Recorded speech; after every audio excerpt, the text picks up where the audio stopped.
大家好，今天要跟大家分享的是葱油饼。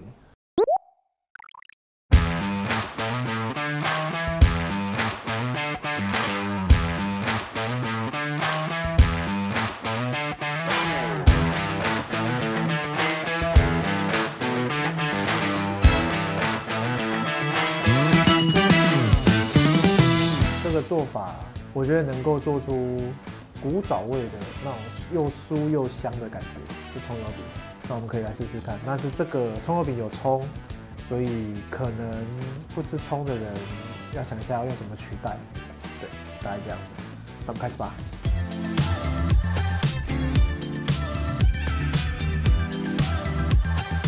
OK， 第一步，我们这里有300克的中筋面粉，然后我需要一杯190克的热水。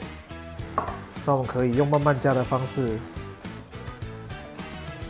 就是一个烫面的感觉，把这个面烫熟，慢慢加。然后当你加到一半的时候，你可以下一点这个盐巴5克左右，一起进去水里面混合。这个东西很简单的，全下啦，然后混合均匀。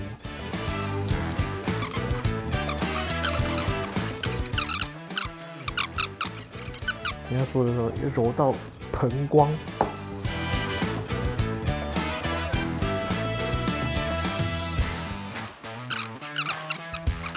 好，大概揉到大概面团跟粉都混合的时候，我们可以进行第一次的松弛，让面团休息一下。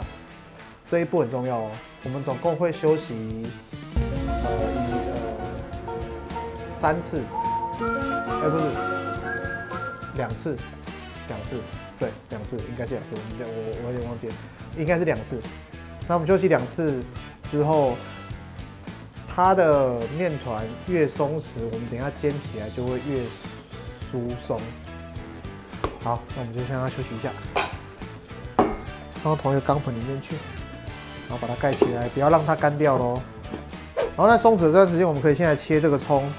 我们要把这个葱切成葱花，你要葱花也可以，你要切成比较粗的葱珠也可以。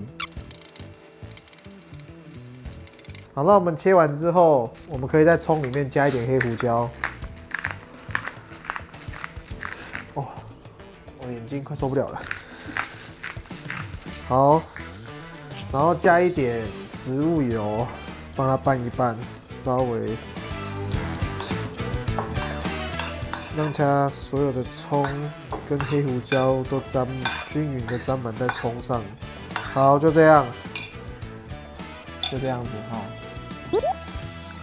好了，我们这边刚刚葱弄完，然后这个松弛20分钟也松弛好了。我们第一次松弛完毕之后，我们可以拿出来再揉一下。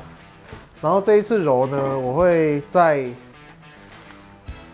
碗里面加一点植物油。然后把这一颗抹一抹，让它表面有一点油，再开始揉。然后把油揉进去面团里，因为它松弛过后它变很软，所以它会很好揉，所以就很容易揉到光滑。然后揉进去之后呢，我们可以把它弄成一个圆形，然后把它压扁。然后我们可以把它分成4等份，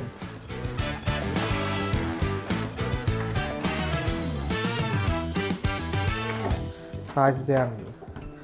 然后我们就可以再把这4等份都搓成圆形。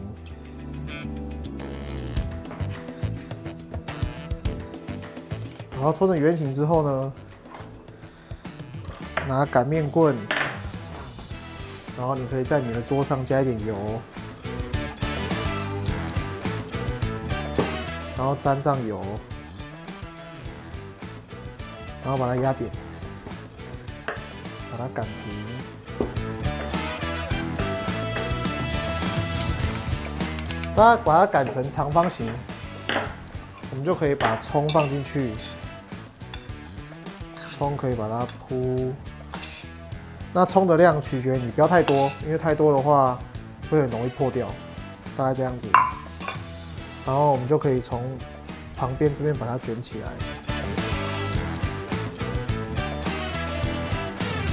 这样，然后封口，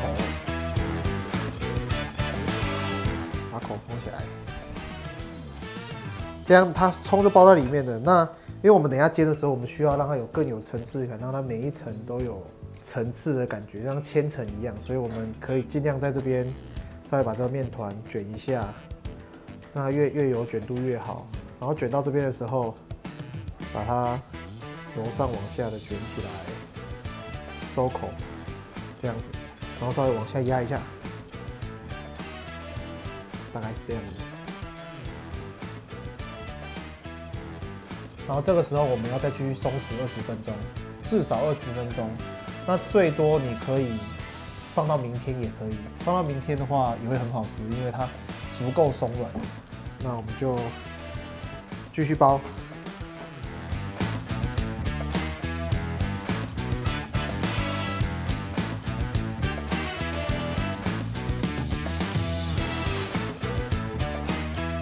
我们现在4颗都做完了，那我们至少要第2次松弛，要在20分钟。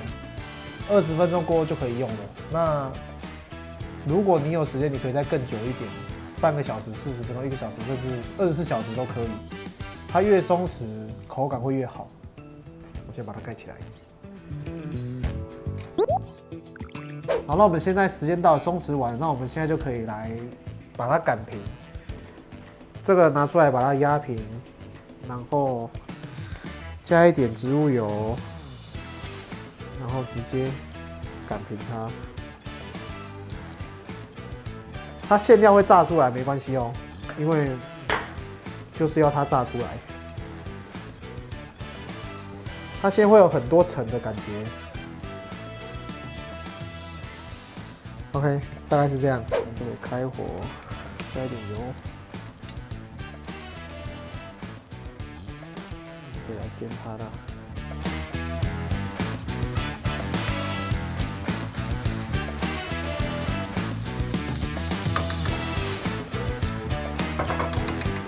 加胡椒盐了。OK，我们煎好了，我们就可以来把它切一切了。那我们现在把它切一切，你看现在这个是很松的感觉，很多层的感觉，有没有？很有层次，你看，有没有？是吧？把它稍微切一下。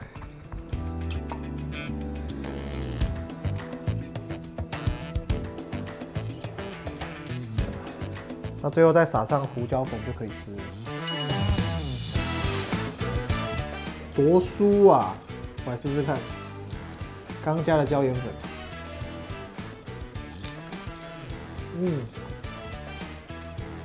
哎，这真的可以做，很好吃哦。外酥内软 Q， 这个非常好吃。这就是一个非常完美的葱油饼，虽然形状没有到很完美，但是它就是外酥内很有层次。因为我们刚刚在卷的时候把它卷起来，然后再绕起来，所以整个擀平之后，它会有些地方很多层，有些地方很少层，所以煎起来就会有这种像千层的感觉。那加上这个椒盐粉，还有一点葱的味道，所以它的食材很单纯，那组合起来就是这么好吃。那我今天就跟大家分享这一款。那这影片到这边，如果你喜欢这个影片，你可以点赞，感谢大家，拜。